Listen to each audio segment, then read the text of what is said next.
Here we are with Chapter 8 video discussion. Question number 1.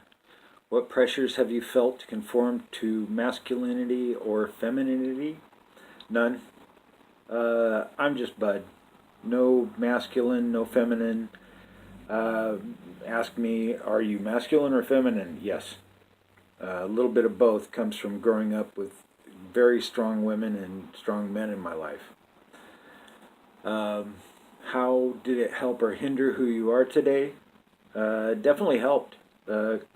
Makes it easier, not only because I can come across from both a masculine and a feminine speech community, but because I can understand them as well. How would our text authors interpret your response? Probably wishy-washy, because I don't like to be pigeonholed. What does the text say that speaks to your response? Both males and females. I see this in a lot of chapters. Maybe bullied by peers. I hate bullies, but this is what caught my eye in terms of both genders being equal. Question 2. Have you seen or had any experiences of invisible hand discrimination in your life? I can see where the invisible hand can be a very loose and unassuming form of discrimination, but I've never actually seen it. How does your experience relate to the text? It doesn't really, except maybe one time. I was a supervisor at the W Hotel restaurant and bar. I was trained in everything by the general manager and the assistant general manager because I was going to be taking over. They were both leaving, and I needed to train the new general manager. This was all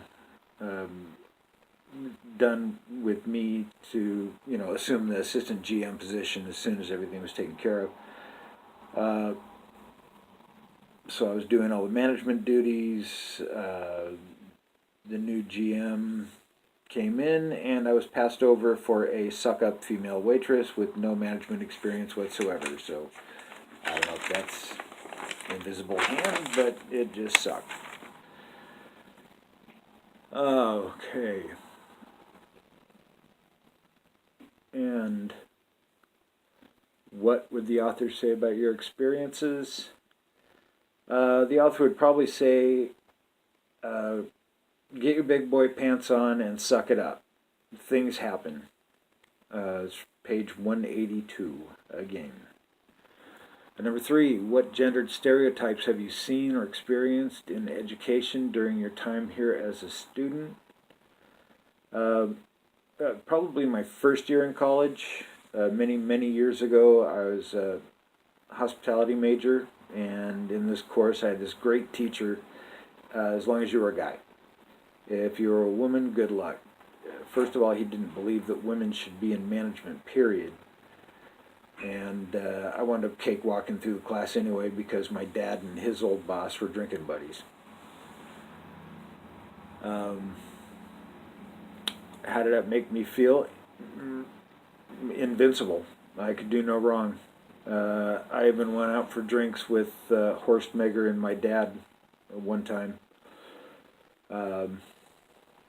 I just kind of cemented the deal. What would the authors say?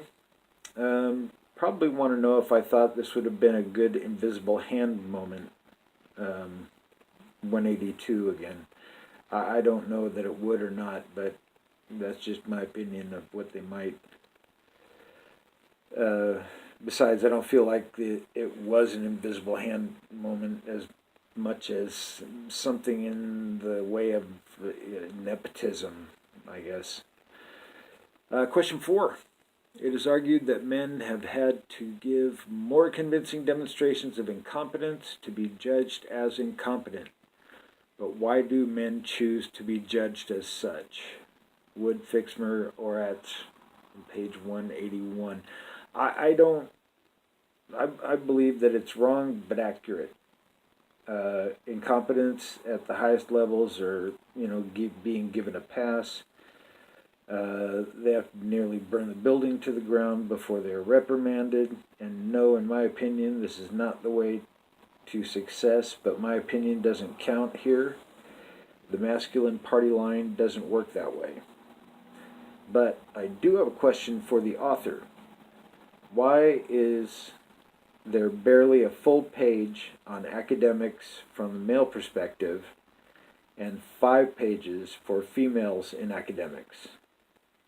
Please cite your text in your response.